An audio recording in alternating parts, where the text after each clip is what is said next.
আসসালামু আলাইকুম ওয়া রাহমাতুল্লাহি ওয়া বারাকাতুহু।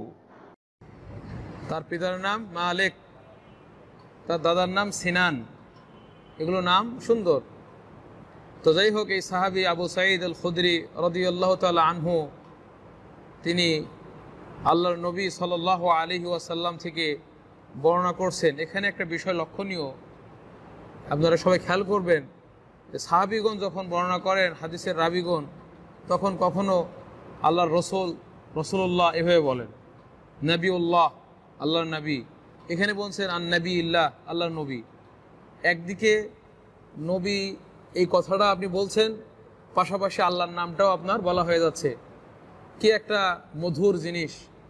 কিন্তু আমাদের সমাজে অধিকাংশ মানুষ এই জিনিসটাও বলতে পারে না। কথায় কথায় শুনুন হুজুর পাক, হুজুর পাক সাল্লাল্লাহু, হুজুর পাক, মানে আল্লাহর নামটাও নাই, নবীজি সাল্লাল্লাহু আলাইহি ওয়াসাল্লামের নামটাও নাই, হুজুর পাক।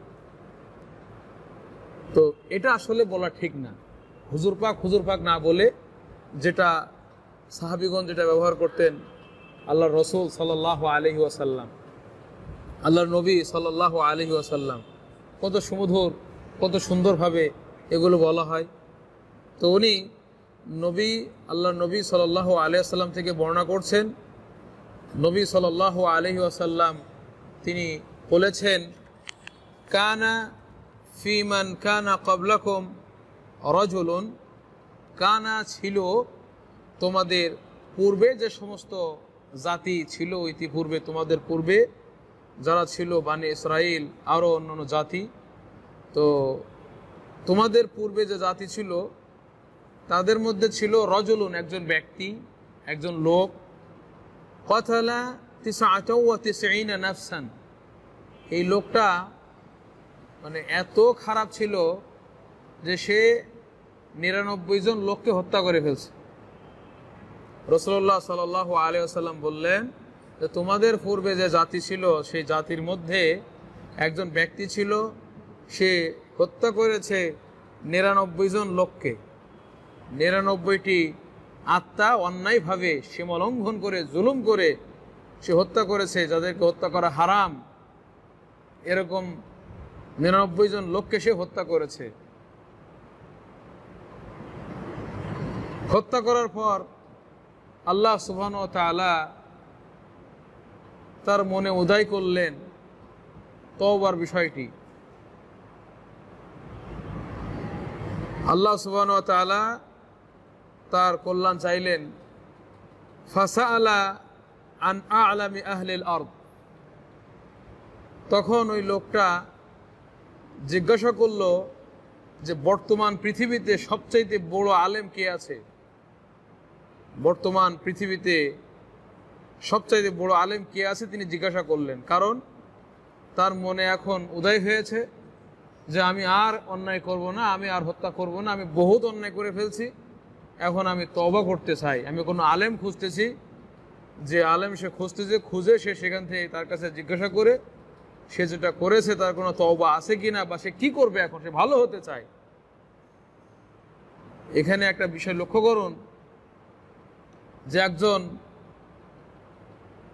মহা জালেম, মহা হত্যাকারী, সেও জানে যে দিনের বিষয়টা জানতে গেলে সবচাইতে বড় আলেমের কাছে যেতে হবে, জাহেলের কাছে গিয়ে কোনো লাভ হবে না। তাই তিনি জিজ্ঞাসা করলেন যে বর্তমান পৃথিবীতে সবচাইতে বড় আলেম কে? আর আমাদের বর্তমান সময়ে লোক আলেম খোঁজে না, খোঁজে কোথায় পীরের কবর আছে, কোথায় পীরের মাজার আছে, কোথায় দরগা আছে, এগুলো খুঁজে বেড়ায়। গিয়ে সেখানে যে ওদের সাথে তালে তালে সেও অন্যায় কাজ করে। আর এই লোকটা 99 জন লোক হত্যা করার পর সে বুঝতেছে যে আমার এই বিষয়ের সমাধান নিতে গেলে আমাকে আলেম দরকার। তাই তিনি সবচাইতে বড় আলেমের খোঁজ করলেন। ফাসাআলা আন আ'লামি আহলিল আরদ, সেই সময়কার সবচাইতে বড় আলেমকে তার অনুসন্ধান তিনি করলেন। ফাদুল্লা আলা রাহিবিন, তখন তাকে পথ দেখানো হলো, তাকে সংবাদ দেওয়া হলো একজন রাহেবের। রাহেব হলো বনি ইসরাইলদের যারা আবেদ ছিল, এলেম কালাম বেশি ছিল না, কোরআন হাদিসের জ্ঞান ছিল না, এমনি খুব আল্লাহর ইবাদত বন্দেগী করত এলেম কালাম ছাড়াই, এলেম কালাম কোরআন এবং হাদিসের জ্ঞান ছাড়াই আল্লাহর খুব ইবাদত করতো এরা, এদেরকে বলা হতো রাহেব।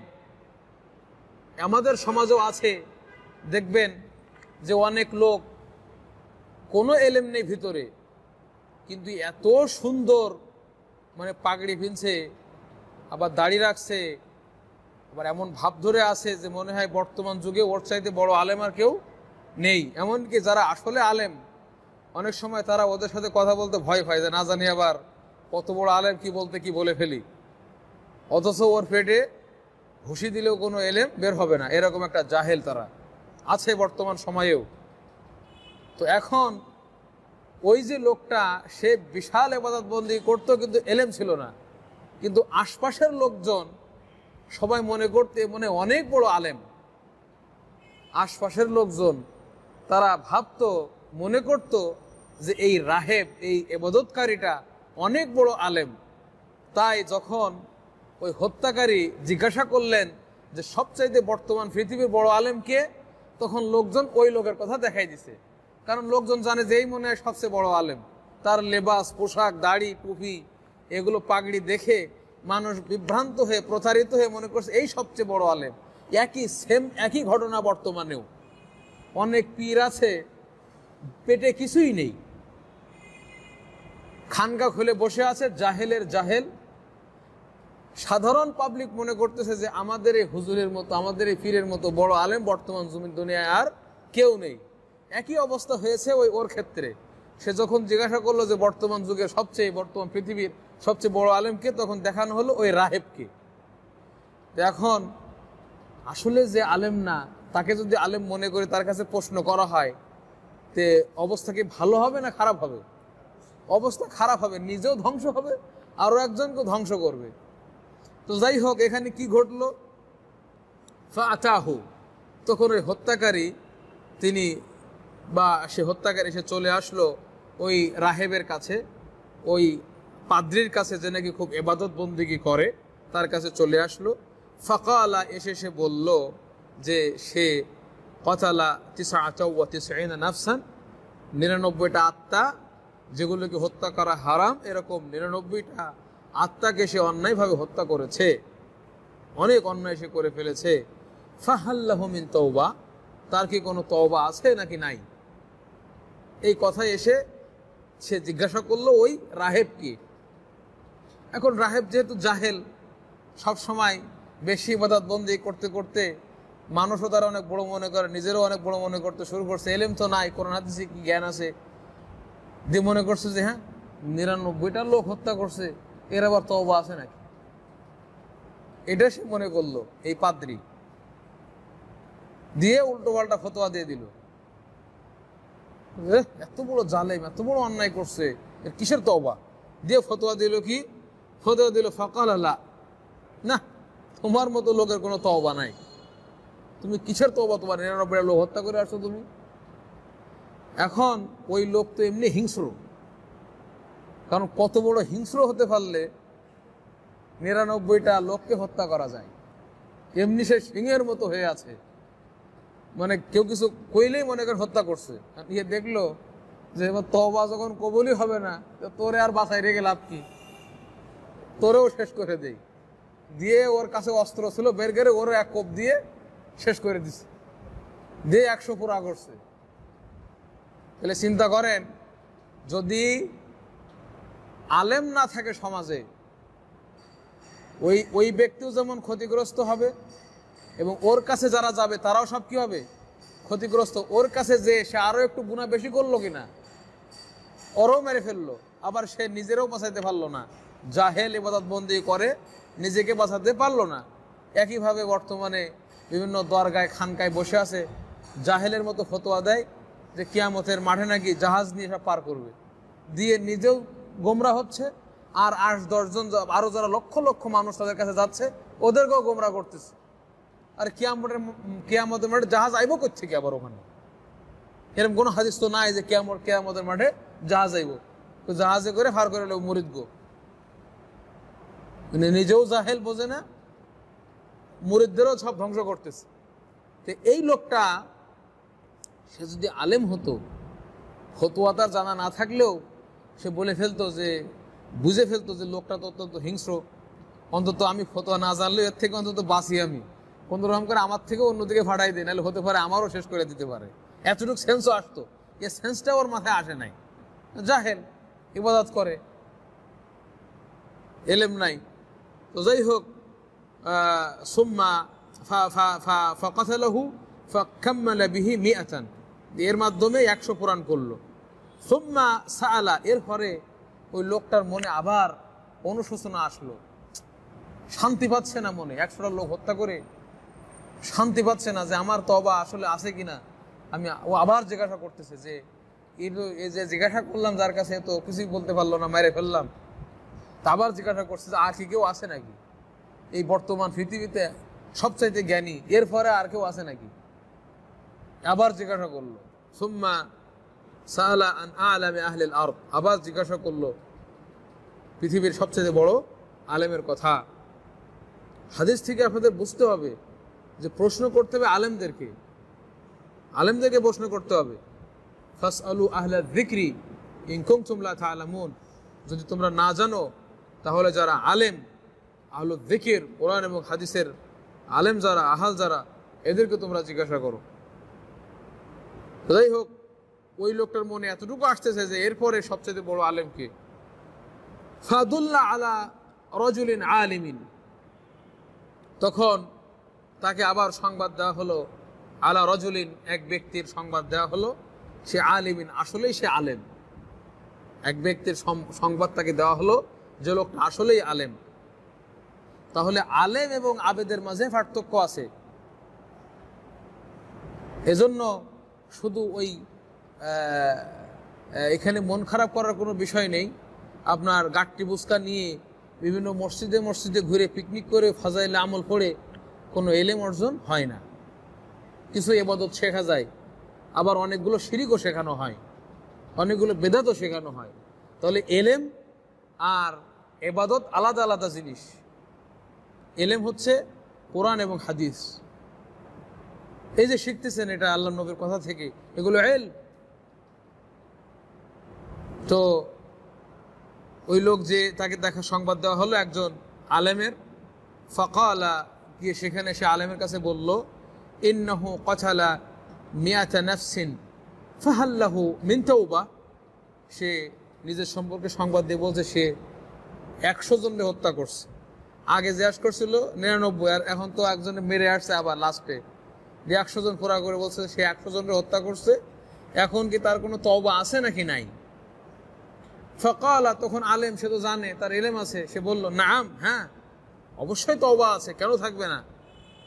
ওয়ামান ইয়াহুলু বাইনাহু ওয়া বাইনাত তাওবা, তার মাঝে এবং তওবার মাঝে কিসে বাধা দান করবে, কিসে প্রতিবন্ধকতা সৃষ্টি করবে, অবশ্যই তওবা আছে। তাহলে এবার মনটা খুশি হয়ে গেল, কারণ সে কোরআন এবং হাদিস অনুযায়ী ফতোয়া দিছে, ইলম অনুযায়ী ফতোয়া দিছে। হ্যাঁ আসলেই যত বড় পাপী বান্দা করুক না কেন, যত বড় পাপী বান্দা করুক না কেন, অবশ্যই তার ক্ষমা আল্লাহর কাছে আছে। যদি সে মৃত্যুর পূর্বে গড়গড়া আসার আগে যদি সে তওবা করে মারা যায়, তাহলে অবশ্যই, যদি সে খাঁটি দিলে তওবার যে শর্তগুলি আছে এটা পূরণ করে যদি সে মৃত্যুবরণ করে, পূরণ করে যদি সে তওবা করে, তাহলে অবশ্যই আল্লাহ তার তওবা কি করবেন? কবুল করবেন। অবশ্যই আল্লাহ তওবা কবুল করবেন। এখানে হত্যাকারী যে নাকি ইচ্ছাকৃত হত্যা করে, তার আসলে তওবা আছে কি নাই, এই বিষয়টা নিয়ে আমাদের এই উম্মতে, এটা তো বনী ইসরাঈলের ঘটনা, উম্মতে মুহাম্মাদের ভিতরে বিতর্ক হয়েছে। বেশিরভাগ আলেমের মতে যদি কোনো ব্যক্তি আপনার হত্যা করে তাহলে তার ক্ষমা আছে না নাই। যদি কোনো ব্যক্তি ইচ্ছাকৃত হত্যা করে তাকে আল্লাহ ক্ষমা করবেন নাকি করবেন না, এটা নিয়ে বিতর্ক আছে। জমহুর উলামা বলছেন যে অবশ্যই আল্লাহ তাকে ক্ষমা করবেন, কারণ আল্লাহ কোরআনে বলেছেন, ইন্নাল্লাহা লা ইয়াগফিরু আইয়ুশরাকা বিহি ওয়া ইয়াগফিরু মা দুনা যালিকা লিমান ইয়াশা। আল্লাহ শিরিকের অপরাধকে, যেটা পীরের দরবারে যেগুলো হচ্ছে শিরিক, সেজদা, এটা ওটা, মানব টাকা পয়সা দান, এগুলো শিরিক, আল্লাহ মাফ করবেন না যদি তওবা না করে মারা যায়। কিন্তু যেটা হত্যা, সেটা তো শিরিক না, সেটা তার চেয়ে কম, তো সেটা আল্লাহ মাফ করবেন, সেটা আল্লাহ মাফ করবেন। আল্লাহ যার জন্য খুশি তার জন্য, যার জন্য আল্লাহ খুশি তার জন্য মাফ করবেন। এখন কথা হলো, তাহলে তওবা যদি সে করে তা তওবা কবুল হবে কিনা? ইবনে আব্বাস রাদিয়াল্লাহু আনহু বলছেন সে তওবা করলে তওবা কবুল হবে না, তার জন্য কোনো মাপ নেই। কারণ আল্লাহ কোরআনে বলছেন, ওমা ইয়াকতুল মুমিনান মুতাআম্মিদান, যে ব্যক্তি ইচ্ছাকৃতভাবে কোনো মুমিনকে হত্যা করে, ফাজাযাউহু জাহান্নাম, তার প্রতিদান হচ্ছে জাহান্নাম, খালিদান ফিহা, সেখানে স্থায়ীভাবে থাকবে, ওয়া গাযিবাল্লাহু আলাইহি, আর আল্লাহর গজব তার উপরে, ওয়া লাআনাহু, এবং আল্লাহর লানত, ওয়া আ'আদ্দা লাহু আযাবান আলিমা, এবং আল্লাহ তার জন্য প্রস্তুত করে রেখেছেন যন্ত্রণাদায়ক শাস্তি। এই আয়াত দিয়ে ইবনে আব্বাস রাদিয়াল্লাহু আনহু দলিল দিচ্ছেন যে যদি কোনো ব্যক্তি ইচ্ছাকৃত কোনো মুমিনকে হত্যা করে তাহলে সেই স্থায়ী জাহান্নাম, এটা তার প্রতিদান, অতএব তার কোনো মাফ নেই, তওবা তার কবুল হবে না। কিন্তু সঠিক মত, আল্লাহ তওবা কবুল করবেন।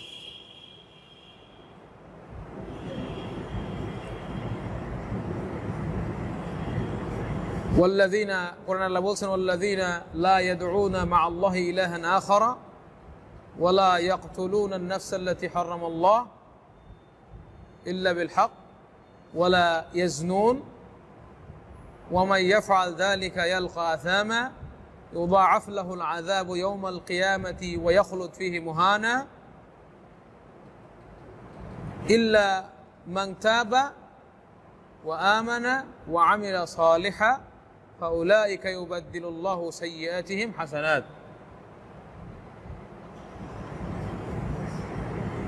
এই আয়াতে আল্লাহ বলছেন তার বান্দাদের সম্পর্কে, যারা ভালো বান্দা তাদের সম্পর্কে বলছেন যে যারা আল্লাহর সাথে অন্য কোনো ইলাহকে ডাকে না, যেগুলো আল্লাহ নফসকে হারাম করেছেন অন্যায়ভাবে সেগুলোকে হত্যা করে না, জেনা করে না, এগুলো যদি কেউ করে তাহলে কড়া শাস্তির সম্মুখীন সে হবে, তাকে দ্বিগুণ কয়েক গুণ বাড়িয়ে শাস্তি দেওয়া হবে এবং সেই শাস্তির ভিতরে সে অপমানিত, লাঞ্ছিত হয়ে অবস্থান করবে। ইল্লা মান তাবা, তবে যে তওবা করবে, ওয়া আমানা, আবার আল্লাহর প্রতি যথার্থভাবে ঈমান আনবে, ওয়া আমিলা সালেহা, এবার সৎ কাজ করবে, উলাইকা ইউবাদদিলুল্লাহু সাইয়্যাতিহিম হাসানাত, তাহলে আল্লাহ তাদের এই মন্দ কাজগুলিকে ভালো কাজে পরিবর্তন করে দিবেন। তাহলে কি বোঝা গেল? যে হত্যা করলেও আল্লাহ তওবা কবুল করবেন, এই আয়াত দ্বারা বোঝা গেল। সেজন্য সঠিক মত, যদি অন্যায়ভাবে কেউ কাউকে হত্যা করে আবার তওবা করে, আল্লাহ তার তওবা কি করবেন? কবুল করবেন। কিন্তু ইবনে আব্বাস যে বললেন তাহলে উনি ভুল বলেছেন। এজন্য ইবনে আব্বাস একজন বিখ্যাত সাহাবী, তার কথার ব্যাখ্যা করেছেন ওলামাগণ এভাবে যে ইবনে আব্বাস যেটা বলেছেন রাদিয়াল্লাহু আনহু, এটার দ্বারা উদ্দেশ্য হলো যখন একজন ব্যক্তি একজন লোকের হত্যা করে, সেখানে তিনটা অন্যায়, তিনজনের ক্ষেত্রে সে অন্যায় করে।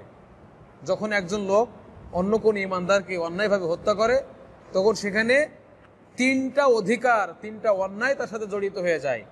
এক নম্বর, আল্লাহর অধিকার হরণ হয়। আল্লাহর সাথে সে অন্যায় করলো, আল্লাহ হত্যা হারাম করে দিয়েছে না, সে কি করলো? হত্যা করলো। তো এখন তওবা করলে আল্লাহর অধিকারটা, আল্লাহর যেটা, আল্লাহর শানে যেটা সে অন্যায় করছে সেটা আল্লাহ মাফ করে দিবেন। কিন্তু যাকে হত্যা করা হয়েছে তার থেকে তো সে ক্ষমা নিতে পারলো না। আপনাদের আগে বলছি না শর্ত, যে তওবা কবুল হওয়ার জন্য যে শর্তগুলি, এর ভেতরে একটা শর্ত হলো যার প্রতি অন্যায় করছে একটা চড় দিলে ওর কাছে যেতে হবে যে ভাই আপনারা আমি চড় দিয়েছিলাম, তওবা করতেছে, আমার একটা চড় দিয়ে দেন আপনি। সে যদি বলে যে না মাফ করে দিলাম যান, তো হয়ে গেল। আর যদি বলে যে না আমি চড় দেবো না, কিন্তু আমার এই চড়ের পরিবর্তে অন্তত 200 টাকা দিতে হবে, তাও মাফ হবে। যাই হোক, যাকে সে অন্যায় করছে তার কাছ থেকে ক্ষমা নিয়ে নিতে হবে।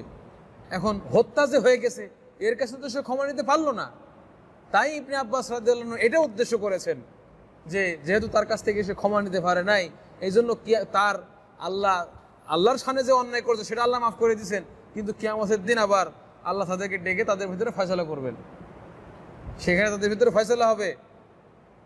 এই জন্য সে ওই যাকে হত্যা করা হয়েছে সে ওর কলার ধরে টানতে টানতে আল্লাহর কাছে নিয়ে আসবে যে আল্লাহ এটা জিজ্ঞাসা করেন তো আমার কেন হত্যা করছিল ও, এটা হাদিসে আছে।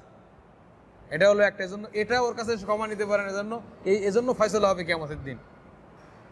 তবে সে যদি ভালো কাজ করে, মানে হত্যা করার পরে বিশাল ভালো কাজ করতে থাকে, হতে পারে আল্লাহ তাকে ওই যে ওকে কলা টানতে টানতে নিয়ে আসবে ওকে আল্লাহ অন্য কিছু দিয়ে সন্তুষ্ট করে দিবেন, যে তখন ওকে এমনি পরকালে মাফ করে দিবে। ঠিক আছে, এটা উদ্দেশ্য। আর একটা উদ্দেশ্য কি, তওবা তো করলো, হত্যা করছে এটা আল্লাহ তওবা করছে, আল্লাহ তার যে গুনাহ হয়েছে আল্লাহর ক্ষেত্রে সেটা মাফ হয়েছে। কিন্তু অন্যায়ভাবে যাকে হত্যা করা হয়, ইসলাম অধিকার দিয়েছে যদি রহিম করিমকে হত্যা করে তাহলে করিমের যে ছেলে আছে বাবা আছে ওরা এখন হকদার, কেসাস নিবে। অন্যায়ভাবে হত্যা করছে, তার বাবার ছেলেদের অধিকার আছে, ভাইদের অধিকার আছে যে না আমাদের ব্যক্তিকে হত্যা করা হয়েছে, আমাদের লোককে ইসলামী শরিয়াত বলেছে তাদের যারা অভিভাবক আছে তারা যেয়ে তার বিরুদ্ধে কেসাস আদায় করবে, হত্যা করবে।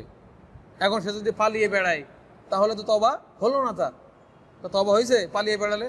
সে যদি সামনে যে হাজির হয় যে ভাই আমি তো আপনাদের লোককে হত্যা করেছি, এখন আমি আপনাদের সামনে হাজির, আপনারা আমার হত্যা করেন, আর না হলে আপনারা যেটা দিয়াত আছে হত্যা যদি আপনারা না করেন আমাকে মাফ করে দেন, আমি বিনিময়ে আপনাদেরকে 100 উট দেব, 100 উট দেব। অথবা এখন উট তো যেহেতু আমাদের দেশে নাই, উটের যেটা দাম সেটা আমি হিসাব করে আপনাদেরকে দিয়ে দেব। তখন যদি সেটা তারা মানে তাহলে এদের পক্ষ থেকেও সে মাপ পেয়ে গেল, তার তওবাটা সহি হলো। আর না হলে শুধু পালাই ফালাই যদি বেড়ায়, যাদেরকে হত্যা করেছে তাদের অভিভাবকদের কাছে না যে ক্ষমা না নিয়ে আসে, তাহলে এদের কাছেও সে কি থাকলো, ঋণী থেকে গেল, তাদের ক্ষেত্রে তওবাটা কবুল হলো না। এই জন্য ইবনে আব্বাস রাদিয়াল্লাহু আনহু যেটা বলেছেন এর অর্থ হলো এইটা। কথাটা বুঝে আসছে না? আচ্ছা, যাই হোক, এরপরে ওই লোকটা যে আলেমের কাছে গেছিলেন সে আলেম বললেন তোমার তো তওবা আছে, তবে তওবা করার পরে তুমি এক কাজ করো, এইখানে তুমি আর থেকো না, তুমি এই এলাকায় থেকো না, এই এলাকা যেখানে তুমি ছিলে ওটা খুব খারাপ এলাকা, না হলে তুমি একা এই 100 জন লোকের হত্যা করছো, এটা কোনো ভালো মানুষের এলাকা হতে পারে না, কোনো মানুষের মানে ভালো মানুষের সমাজ হতে পারে না ওটা। অতএব ওই এলাকায় তুমি থেকো না, তুমি কোনো ভালো এলাকায় চলে যাও যেখানে লোকজন ভালো আল্লাহর ইবাদত বন্দেগী করে, সেখানে তুমি চলে যাও, এই এলাকা থেকো না। ইনতলিক ইলা আরদি কাযা ওয়া কাযা, তুমি অমুক অমুক এলাকায় চলে যাও। ফাইন্না বিহা উনাসান ইয়াবুদুনাল্লাহ তাআলা, সেখানে অনেক লোক আছে যারা আল্লাহর ইবাদত করে। ফাবুদিল্লাহ মাহুম, তাদের সাথে গিয়ে তুমি ইবাদত করো। এখান থেকে বোঝা গেল যে সমস্ত এলাকায় কুফরি এলাকা, যেখানে কুফরি হচ্ছে, কোরআনের অবমাননা হচ্ছে, একটা মজলিসে নাচ গান চলতেছে, বেহায়াপনা চলতেছে, অশ্লীলতা চলতেছে, যারা ভালো মানুষ তাদের উচিত না ওই এলাকায় বসে থাকা। যে দোকানে গান বাজাইতেছে ওই দোকানে বসে থাকা উচিত না, ওখান থেকে আরেক দোকানে চলে যাওয়া দরকার যেখানে ভালো কথা হচ্ছে সেখানে। এই হাদিস থেকে বোঝা যায় তুমি এই এলাকায় থেকো না, এই এলাকা খারাপ, যে এলাকায় ভালো, যেখানে লোক ইবাদত করে। এই জন্য বলা হয় সৎসঙ্গে স্বর্গবাস, অসৎসঙ্গে সর্বনাশ। তুমি এখানে থাকলে তোমার আরো হয়তো তওবা করছো, কিন্তু কয়দিন পরে আবার সমস্যা হইতে পারে। তওবা করছো, হইতে পারে কয়দিন পরে খারাপ লোকেরা তোমার আবার খারাপের ভিতরে ঢোকাই দিবে। কিন্তু তুমি যদি তওবা করে আবার চলে যাও কোথায়, ভালো এলাকায় যেখানে লোক আল্লাহর ইবাদত করতেছে, তাহলে তুমি ভালো থাকতে পারবা। এজন্য তাকে পরামর্শ দিলেন, ওয়ালা তারজি ইলা আরদিকা ফাইন্নাহা আরদু সুইন, আর তুমি ওখান থেকে তোমার ওই এলাকায় ফিরে আসবে না। কেন? এই এলাকাটা খারাপ এলাকা। ওই আলেম বললেন, আলেম তো বোঝেন যে আসলে এলাকাটা ভালো না। এজন্য আজকে আমাদের বিভিন্ন অঞ্চলে, বিভিন্ন এলাকায় যে মানুষের হত্যা করতেছে, আসলে লোকগুলো কি ভালো?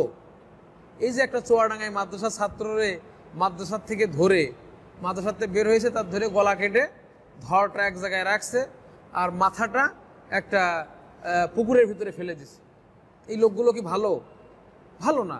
আমরা তো বুঝি যে ভালো এলাকা হলে এখানে এরকম হত্যা হতো না। তো আলেম বুঝছেন যে তোমার ওই এলাকাটা ভালো না, তুমি ওই এলাকায় আর ফিরে আসবে না।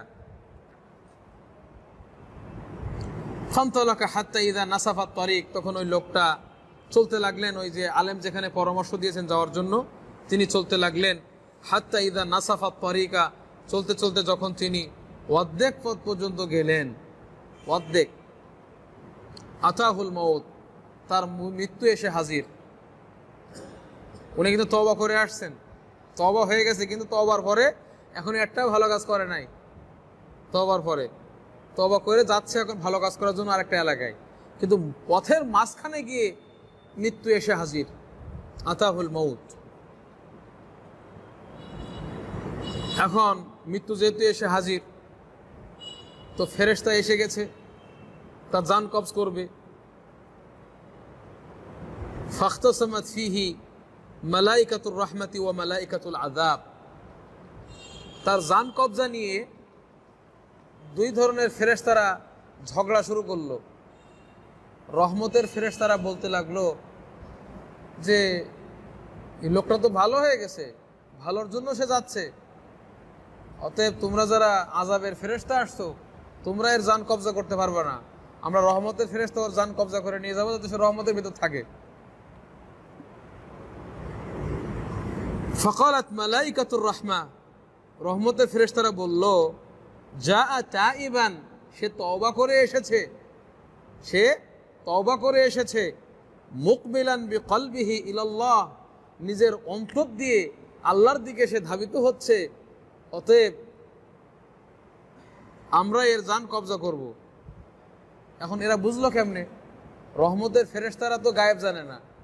এখন সে তো তওবা করছে, তার অন্তরে যে আল্লাহর প্রতি বিশাল আগ্রহ, আল্লাহর দিকে ধাবিত হচ্ছে, এটা বুঝলো কেমনে? আল্লাহ চেয়েছেন ওই লোকটার প্রতি রহমত করতে, তাই রহমতের ফেরেশতাদেরকে তিনি জানিয়ে দিলেন এলহাম করে, তোমরা এই কথাটা বলো আযাবের ফেরেশতাদের সামনে যে এই লোকটা তওবা করে আসছে। আল্লাহ জানিয়ে দিলেন, শিখিয়ে দিলেন, তখন তারা এটা বলল আযাবের ফেরেশতাদের সামনে। আর আযাবের ফেরেশতাদেরকে আল্লাহ বলেন নাই কি ঘটনা, এজন্য ওরাও আসছে না আমরা কবজা করে ওকে আযাব দেব। এখান থেকে কি বোঝা গেল যে মুমিন ব্যক্তির, ভালো মানুষের জান কবজা করতে আসে রহমতের ফেরেশতা, আর যারা কাফের, বেঈমান, খারাপ, এদের জান কবজা করতে আসে কারা? আযাবের ফেরেশতারা।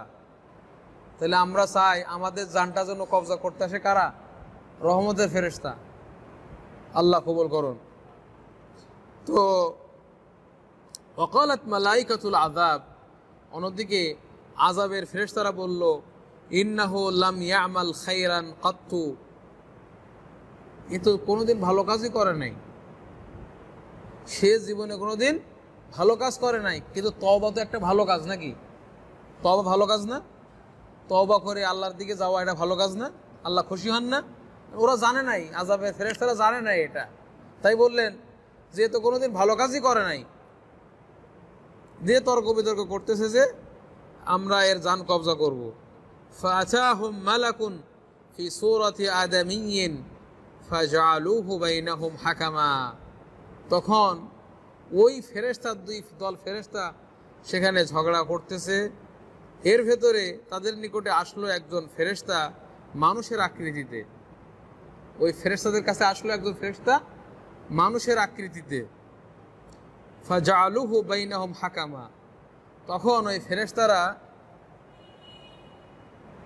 ওখানে আছে, ওই লোকটা শুধু আছে, আর ফেরেশতারা ওখানে আছে। এই ফেরেশতারা যে আসলো আল্লাহ পাঠাইছেন এবং মানুষের আকৃতি দিয়ে পাঠাইছেন। তখন ফেরেশতারা দেখলো যে যেহেতু আমরা পরস্পর দ্বন্দ্ব করতেছি, এই মানুষটারে আমরা বিচারক বানাই, সে ভাই আপনি বিচার করেন। এখান থেকে দেখেন যে ফেরেশতারা তারাও নিজেদের মধ্যে ফয়সালা করার জন্য বিচারক নির্ধারণ করছে, এবং প্রয়োজনে তারা মানুষকে বিচারক নির্ধারণ করছে। তাদের এলেম অনুযায়ী এটা তো মানুষ, কিন্তু আসলে তো সে ফেরেশতা। তাহলে এখান থেকে বোঝা গেল যে ফেরেশতাও ফেরেশতাদের মধ্যে ফয়সালা করে। মানুষের মাঝে যেমন মানুষরা বিচার করে দেয়, ফেরেশতারা ফেরেশতার মধ্যে বিচার করে, আল্লাহ পাঠাইছেন বিচারের জন্য। কিন্তু ফেরেশতারা মনে করতেছে তো লোকটা মানুষ, যে আসছে সে মানুষ, তাই তারা মানুষকে বিচারক বানাচ্ছে। তো তারা বিচারক বানালো, ওই ফেরেশতা যে মানুষের আকৃতিতে এসেছে তাকে বিচারক বানালো, বানিয়ে বললো যে আপনি বিচার করে দেন, এই হলো ঘটনা। তখন ওই ফেরেশতা বললেন, কিসু মা বাইনাল আরদাইন, তোমরা এক কাজ করো, এই যেখানে আসছে এখান থেকে ওর যেটা গ্রাম, ওর যেটা এলাকা, এটা মাপো, আর যে এলাকায় যেতে চায় ওইটা মাপো। যেদিকের কাছাকাছি হবে সে ওই এলাকার লোকের অন্তর্ভুক্ত হবে। ওই এলাকার লোক খারাপ, তো ওই দিকে যদি কাছে হয় মেপে পাওয়া যায় এই দিকের কাছাকাছি, তাহলে যারা আযাবের ফেরেশতা তোমরা জান কবজা করো। আর যে এলাকার দিকে যাচ্ছে যদি ওই দিকের কাছাকাছি হয়, তাহলে তোমরা যারা ফেরেশতার রহমতের ফেরেশতা তোমরা জান কবজা করো। এখন হাদিসে রাসূল সাল্লাল্লাহু আলাইহি ওয়াসাল্লাম বলছেন যে মাঝখানে আসছে, সে কোথায়? মাঝখানে, একবারে এদিকেও বেশি বেশি না, এদিকেও বেশি না, একবারে বরাবর। এখন একটা আর একটা সমস্যা না, এখন কি হবে?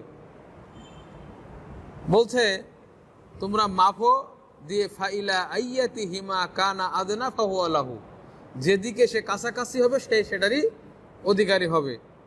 ফাকাসু, তখন তারা মাপা শুরু করলো ফেরেশতারা। ফাওয়াজাদুহু আদনা ইলাল আরদিল্লাতি আরাদ, তখন মেপে তারা দেখলো যে সে কাছাকাছি আছে ওই এলাকার যে এলাকায় সে যেতে চাচ্ছে। সুবহানাল্লাহ। তাহলে এখন জান কবজা করবে কারা? রহমতের ফেরেশতা, কারণ সে ভালো এলাকার কাছাকাছি, সে ভালো এলাকার কাছাকাছি। ফাকাবাদাতহু মালাইকাতুর রাহমা, তখন রহমতের ফেরেশতা তার কি করলো? জান কবজা করলো। এটা হাদিসটা কিন্তু বুখারী এবং মুসলিমে আছে, হাদিসটা সহিহ হাদিস, বুখারী এবং মুসলিমের হাদিস। এই হাদিস থেকে বুঝলাম মানুষ যত বড় পাপই করুক না কেন, সে যদি আল্লাহর কাছে তওবা করে তাহলে আল্লাহ অবশ্যই যদি সে খাঁটি তওবার যে শর্ত আছে এই শর্ত পূরণ করে যদি সে তওবা করে, অবশ্যই আল্লাহ কি করবেন? তো তওবা কবুল করবেন। বুখারীর আরেকটা রিওয়ায়াতে, সহিহ আরেকটা রিওয়ায়াতে এসেছে, ফাকানা ইলাল ক্বরিয়াতিস সালিহাতি আকরাবা বিশিবরিন, যে ভালো এলাকা, যেটা সৎ এলাকা, ওই এলাকার কাছাকাছি ছিল 1 বিঘিত বেশি, 1 বিঘিত কাছাকাছি, মানে খুব বেশি যে কাছে গেছে না, মাত্র 1 বিঘিত কাছাকাছি। তাতে আল্লাহ রহমতের ফেরেশতা দিয়ে জান কবজা করেন। ফাজুইলা মিন আহলিহা। অন্য একটা রিওয়ায়াতে আছে যে আসলে তো মাঝখানে ছিল, কিন্তু আল্লাহ ওহী পাঠালেন এই যে খারাপ এলাকার দিকে, যে খারাপ এলাকা, তুমি আরো লম্বা হও, এদিকে দূরে আসো। তো এদিকে যদি দূরে আসে তাহলে এই দিকটা কাছাকাছি যাচ্ছে না, এবং এই খারাপ এলাকারকে বললেন তুমি আরো পিছাই যাও ওদিকে, মানে ও সরে আসো আর তুমি পিছাও, তাহলে মাপলে ওই দিকে কম হবে, তখন সে ওর অধিকারী হয়ে যাবে। এটা হাদিসে এসেছে। ওয়া ইলা হাযিহি আন তাকাররাবি ওয়া ক্বালা, এরপরে আল্লাহ বললেন কিসু মা বাইনাহুমা, অর্থাৎ ফেরেশতাদেরকে দিয়ে আল্লাহ বলালেন যে ওই একজন ফেরেশতাকে আল্লাহ পাঠালেন বিচারক হিসেবে, সে বললেন কিসু মা বাইনাহুমা, এটার মাঝখানে তোমরা মাফো। ফাওয়াজাদুহু ইলা হাযিহি আকরাবা বিশিবরিন ফাগুফিরা লাহু, তাকে পেল যে সে 1 বিঘাত পরিমাণ এদিকে কাছে, তখন তাকে ক্ষমা করে দেওয়া হলো। ওয়াফি রিওয়ায়াতিন, অন্য একটা রিওয়ায়াতে আসছে, ফানাআ বিসাদরিহি নাহওয়াহা, সে যখন পড়ে গেল, মানে মৃত্যু সজ্জা যখন পড়ে গেল, তখন তার বুকটা এইদিকে পড়ে এভাবে পড়ছিল, ভালো এলাকার দিকে এভাবে পড়ছিল, এটাতেই 1 বিঘিত ওদিকে আগায় গেছে আর কি। আল্লাহু আকবার। এই জন্য আল্লাহ যার কল্যাণ চান এভাবে রহমত করেন। এক কথা, এই হাদিস থেকে আমরা যেটা বুঝলাম যে তওবা সেটা যত বড় পাপী হোক না কেন, শর্ত পূরণ করে যদি করা হয় তাহলে অবশ্যই আল্লাহ সেই তওবা অবশ্যই কবুল করবেন।